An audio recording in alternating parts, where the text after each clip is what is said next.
Bienvenidos a una edición más de su noticiero de AVA Televisión. Mi nombre es Jaime Sevilla y estas son las noticias. Líderes religiosos firman en el Vaticano un llamamiento para frenar el cambio climático. Representantes de distintas religiones del mundo firmaron en el Vaticano una petición común dirigida a la comunidad internacional. Piden frenar el cambio climático. El escrito fue entregado al presidente de la próxima reunión mundial sobre el clima, el COP26, que también estaba presente. Entre los firmatarios estaba el arzobispo de Canterbury, Justin Welby, anglicano, también el patriarca ecuménico Bartolomé y delegados de la Iglesia Ortodoxa rusa. Además, no faltaron a la cita líderes judíos, musulmanes o budistas. El gran imán de Al-Azhar, que en 2019 firmó el documento sobre la fraternidad con el Papa, fue uno de los protagonistas.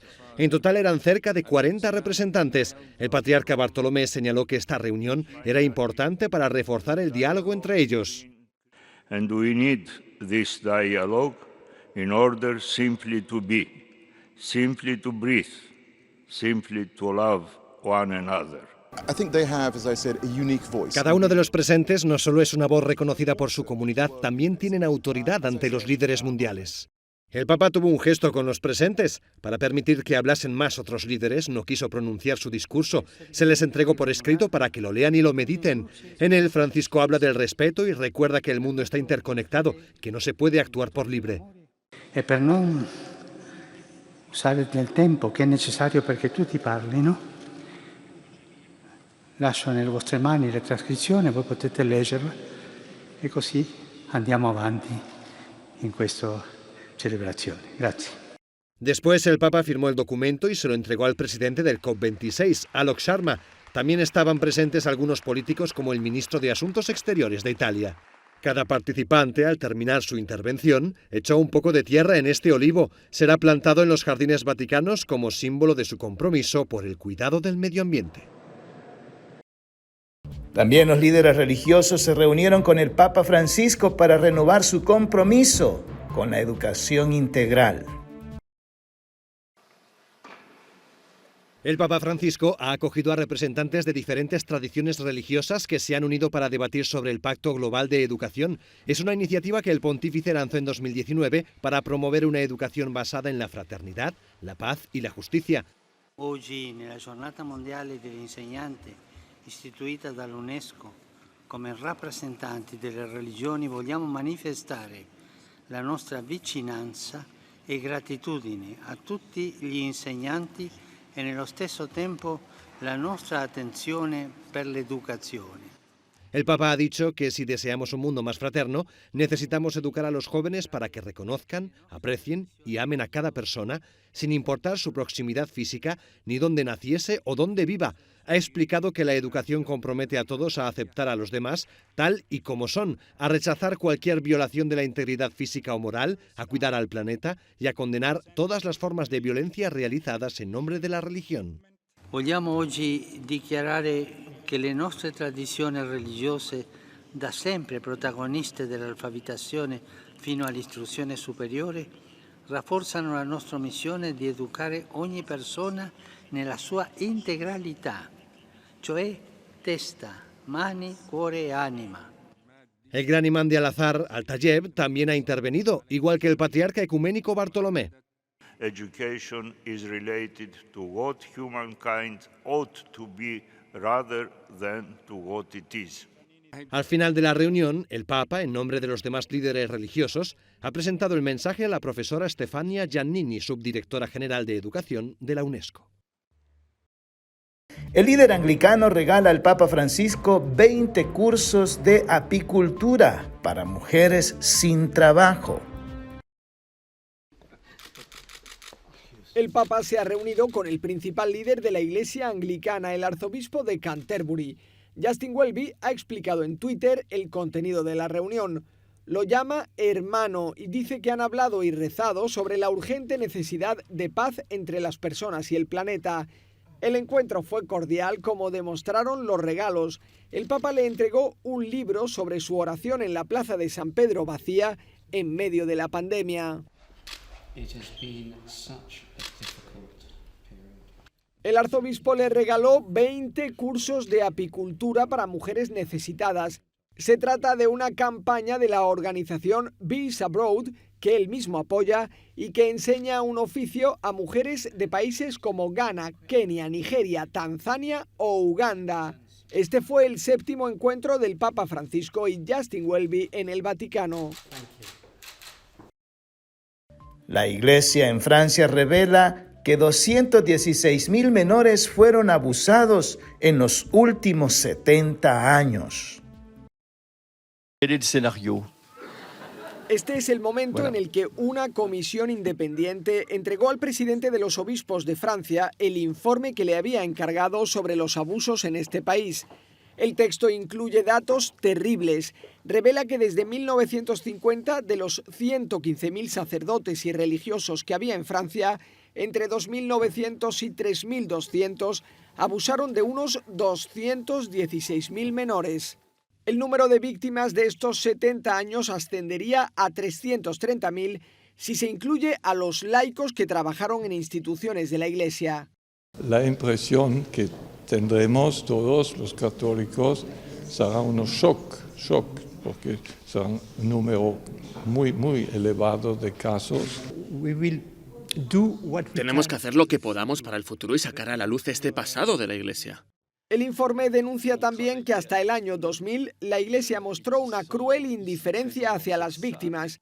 Por eso, nada más conocer el texto, el presidente de los obispos, Éric de Moulins-Befort, pidió perdón a las víctimas, dijo que sentía vergüenza y que iba a tomar medidas. Es lo que opinan todos los obispos, que además piden un poco de tiempo para asimilar la tragedia. Y tendremos que decir primero que pensamos en las víctimas. No tenemos ninguna explicación para decir que son cosas que deben acontecer. No debían acontecer en ningún modo. Pero con el tiempo, pasados los primeros días, uno está más capaz de poner las cosas en perspectiva. Los obispos adelantaron al Papa algunos elementos del informe durante su reciente visita ad limina, pues incluye 45 propuestas a la Iglesia para reconocer el dolor de las víctimas y facilitar las denuncias. Aunque los abusos que aparecen en este informe jurídicamente están prescritos, los obispos estudian cómo hacer justicia con lo ocurrido. Ahora quiero invitarles a que compartan con nosotros una reflexión del Evangelio del día. En el Evangelio de hoy tenemos la escena en donde Jesús enseña a orar a sus discípulos y les da esta hermosa oración. Padre nuestro que estás en el cielo, santificado sea tu nombre. Venga a nosotros tu reino. Hágase tu voluntad en la tierra como en el cielo. Danos hoy nuestro pan de cada día. Perdona nuestras ofensas, como también nosotros perdonamos a los que nos ofenden. Y no nos dejes caer en la tentación. De esta forma el Señor les invita a los discípulos a dirigirse confiadamente al Padre, a dirigirse confiadamente a ese Dios que los ama. Por eso le dice, santificado sea tu nombre, o sea, en todo momento, lugar y circunstancia, y que venga a nosotros su reino de justicia, su reino de amor, su reino de paz, su reino de la verdad. Ese es el reino que nosotros clamamos en la oración del Padre Nuestro. Muchas veces no somos conscientes de lo que hacemos y lo repetimos sin meditar a profundidad el significado de esta oración. Venga a nosotros tu reino, hágase tu voluntad en la tierra como en el cielo. Algunas veces nosotros siempre queremos hacer la voluntad nuestra. Siempre queremos que las cosas se hagan a nuestra manera, que la iglesia funcione a nuestra manera, que la vida funcione a nuestra manera, hasta que nos dan por ahí una lección y nos hace sentir lo frágiles que somos. Cuando nos decimos nosotros, perdona nuestras ofensas, como también nosotros perdonamos a los que nos ofenden, fíjense, ya estamos nosotros diciendo que en la medida que nosotros perdonamos a aquellos que nos han ofendido, en esa medida entonces Dios también nos otorga el perdón. En realidad es algo mucho más profundo que eso. Perdona nuestras ofensas. O sea, le pedimos a Dios de entrada que perdone nuestros pecados. Pero al mismo tiempo nos comprometemos nosotros a decir, como también nosotros perdonamos a aquellos que nos ofenden. O sea, que nosotros mismos estamos poniendo nuestra fuerza de voluntad para decir, vamos a perdonar a todo el que nos ha ofendido. No es que sea una oración dependiente de una parte a la otra, no. El perdona nuestras ofensas es una oración concreta, una frase concreta. Como también nosotros perdonamos a los que nos ofenden, ya es como el deseo profundo nuestro de tener el propósito de perdonar siempre la ofensa del hermano. No nos dejes caer en la tentación, sobre todo, líbranos del mal. Que así sea.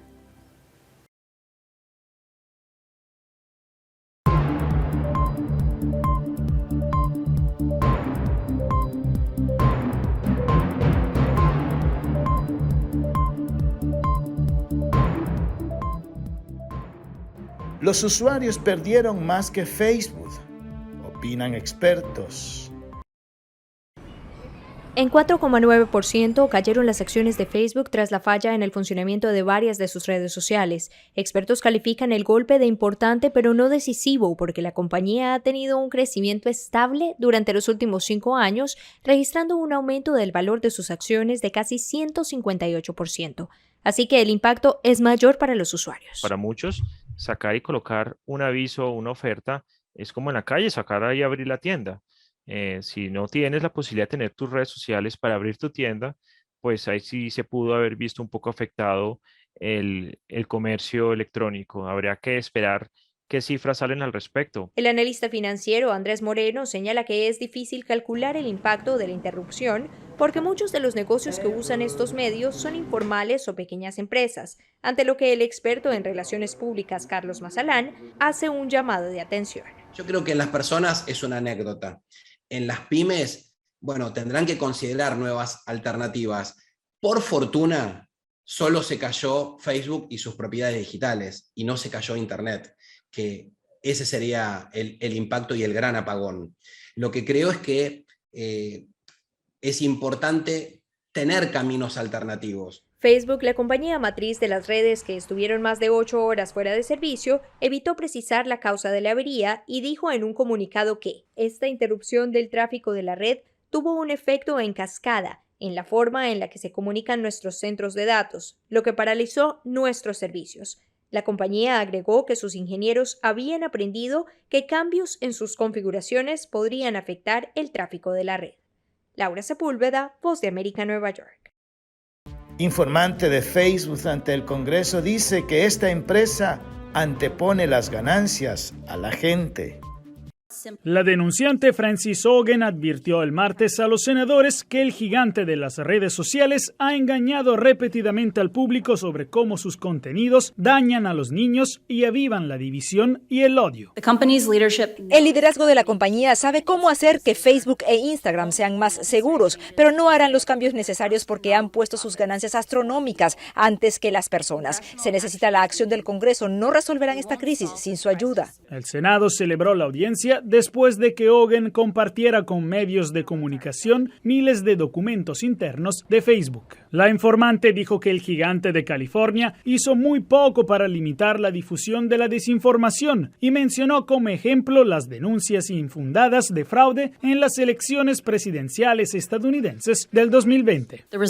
El resultado ha sido más división, más daño, más mentiras, más amenazas y más combate. En algunos casos, esta peligrosa charla en línea ha llevado a una violencia real que daña e incluso mata a la gente. Los documentos citados por Haugen incluye uno en el que investigadores de la empresa reconocieron que Instagram puede dañar la salud mental y la imagen corporal de los jóvenes. El senador Blumenthal, en llanto, leyó el mensaje enviado por un estadounidense.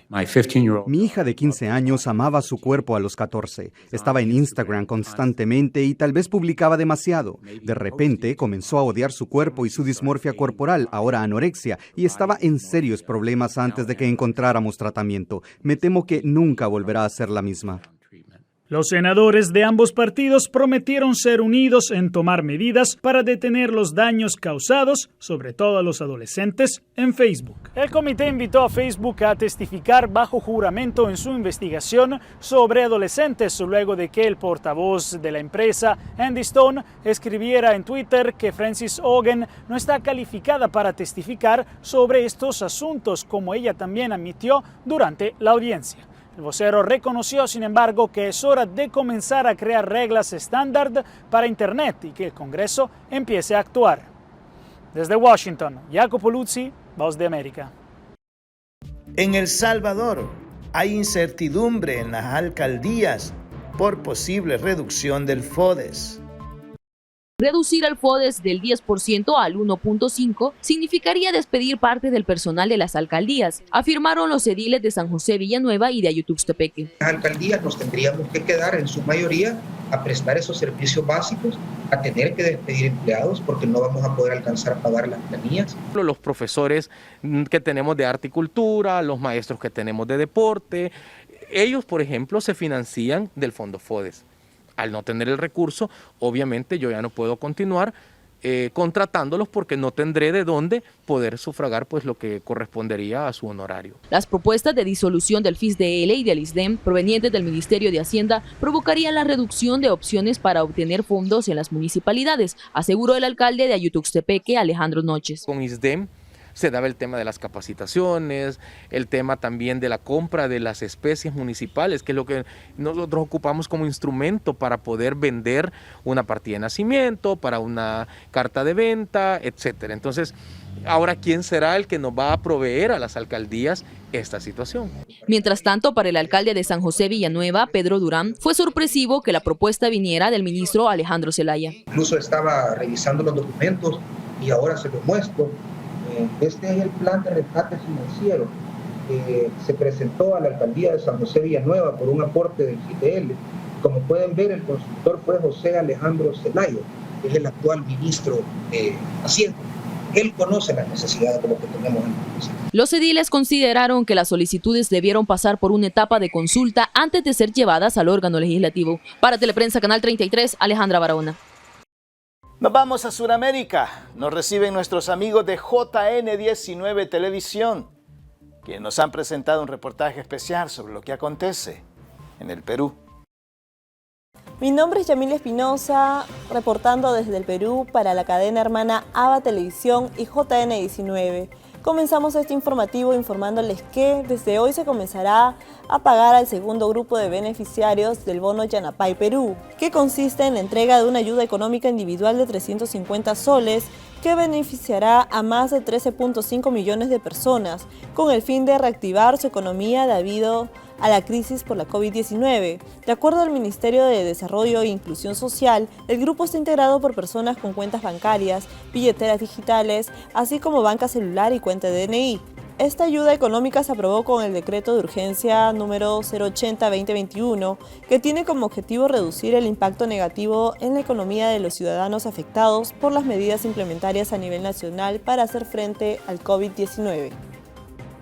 Continuando con la información, la fiscal de la Nación, Zoraida Ábalos, presentó ante el Congreso una denuncia constitucional contra el expresidente Manuel Merino y sus exministros Santero Flores Araos y Gastón Rodríguez por las muertes de los jóvenes Inti Sotelo Camargo y Brian Pintado Sánchez, así como por las lesiones sufridas por 78 personas en las movilizaciones de noviembre del año pasado. La acusación es por los presuntos delitos de homicidio y lesiones graves y leves.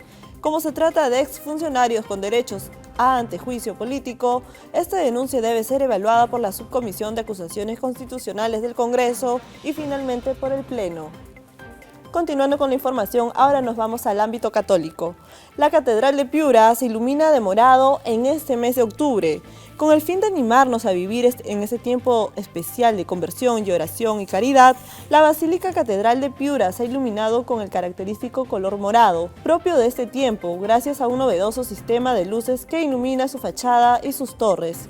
De esta manera, a través de la fuerza del símbolo, se quiere expresar públicamente nuestra fe llena de confianza y amor al cautivito y al Cristo morado de Pachacamilla. Del mismo modo, los integrantes de la Hermandad del Señor de los Milagros han adornado el centro histórico y las principales avenidas de las calles de nuestra ciudad con banderines morados.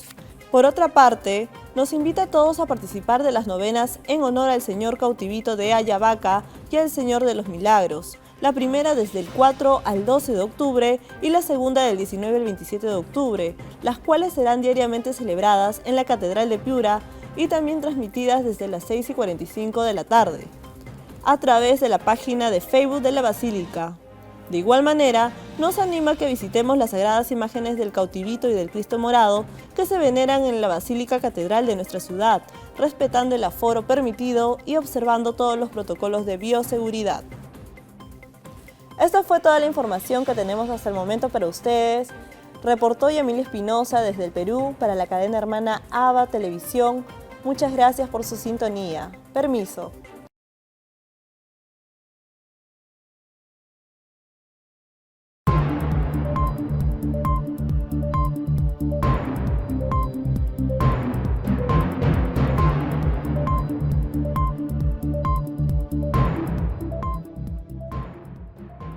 Siguiendo en El Salvador, da inicio la Semana Cultural Coreana en la Universidad Tecnológica.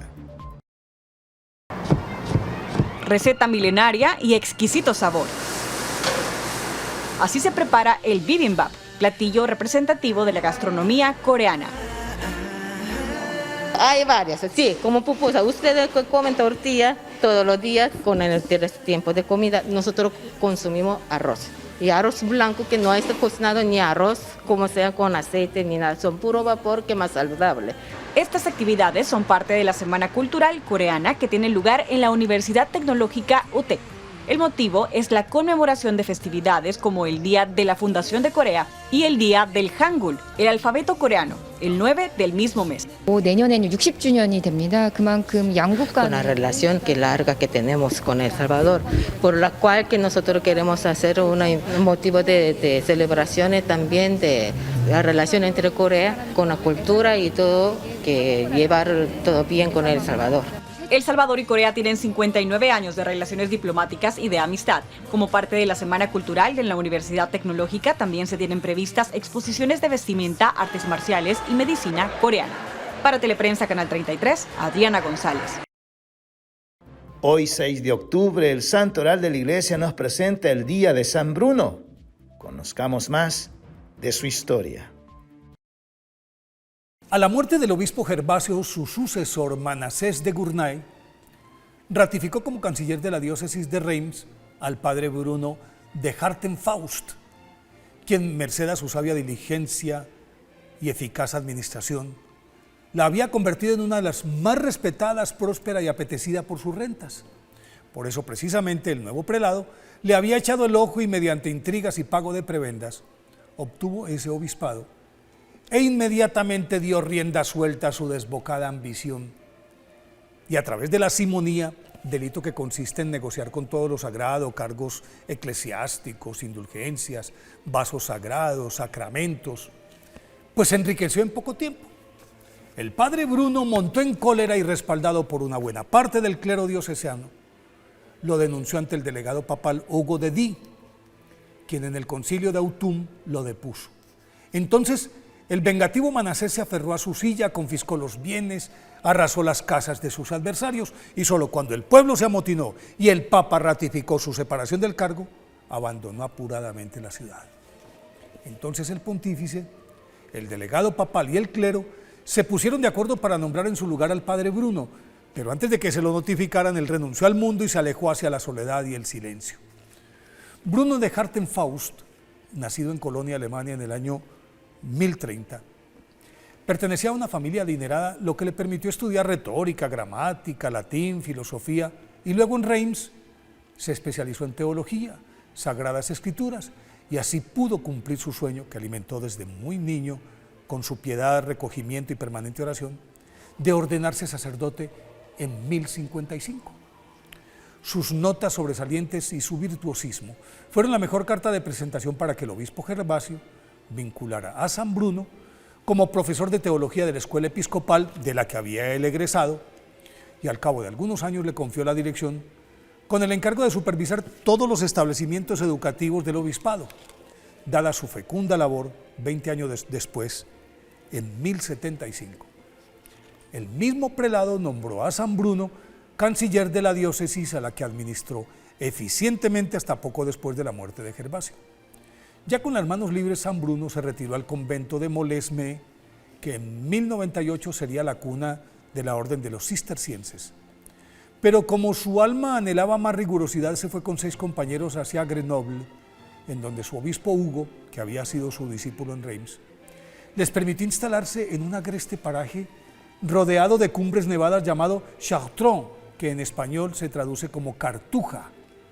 Y allí, en cabañas separadas, comenzaron una vida de oración, mortificación, ayuno, consagración a la Santísima Virgen, pobreza radical y silencio absoluto de por vida, excepto para los aspectos esenciales de la administración de la comunidad, reglas que se convirtieron en la base de la congregación de los cartujos, así se les conoce desde entonces, que sin proponérselo ni desearlo, tuvo que fundar San Bruno cuando su estilo de vida y oración atrajo a muchos jóvenes a los que tuvo que recibir en su cartuja. Muy a su pesar, se vio obligado a abandonar su monasterio 6 años después, a solicitud del Papa Urbano II, que también había sido su alumno en Reims, y lo llamó para que lo acompañara como consejero personal. Cuando allí creyó cumplida ya su misión, le pidió permiso al pontífice de volver a su mutismo y le fue concedida la licencia con la condición de que no saliera de Italia, pues el Papa deseaba mantenerlo cerca. Y para el efecto le cedió un lugar inhóspito de Calabria, en donde San Bruno estableció otro convento cartujo. Allí terminó de escribir unos magistrales comentarios exegéticos sobre los salmos y profundos análisis de las cartas de San Pablo. A los 71 años, San Bruno murió en absoluta mudez, en silencio, el 6 de octubre del 1101. Aunque nunca fue canonizado oficialmente, el Papa Clemente X sí autorizó su culto en 1674. Por eso hoy, 6 de octubre, día de su festividad, pidámosle a San Bruno que nos enseñe a mantenernos en silencio para poder escuchar la voz de Dios. Y para concluir nuestro noticiero, los dejamos con la intención del Papa Francisco para el mes de octubre, que es sobre discípulos misioneros. Jesús nos pide a todos, y a ti también, ser discípulos misioneros. ¿Estás preparado?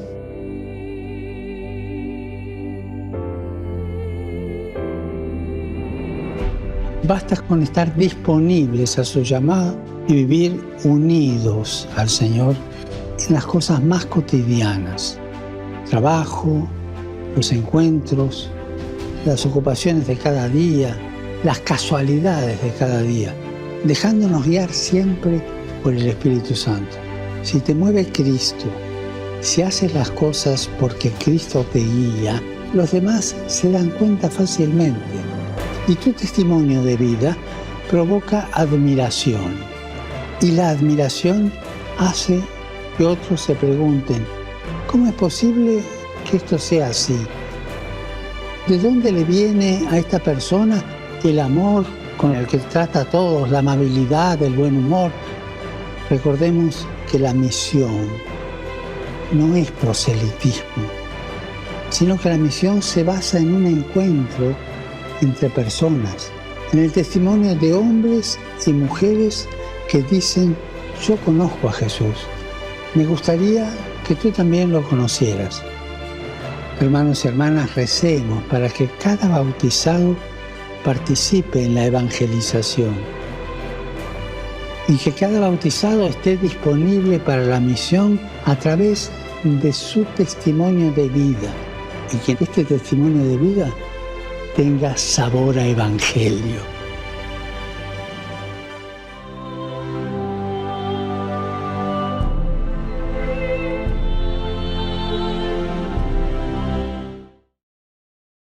Y así llegamos al final de una edición más de su noticiero de AVA Televisión. Gracias por estar con nosotros. Sintonícenos las 24 horas del día en el www.avatvn.com, en nuestras plataformas digitales de Roku TV y Amazon Fire. en nuestras cadenas hermanas y, como siempre, en nuestras redes sociales. Ahí nos vemos. Que Dios los bendiga.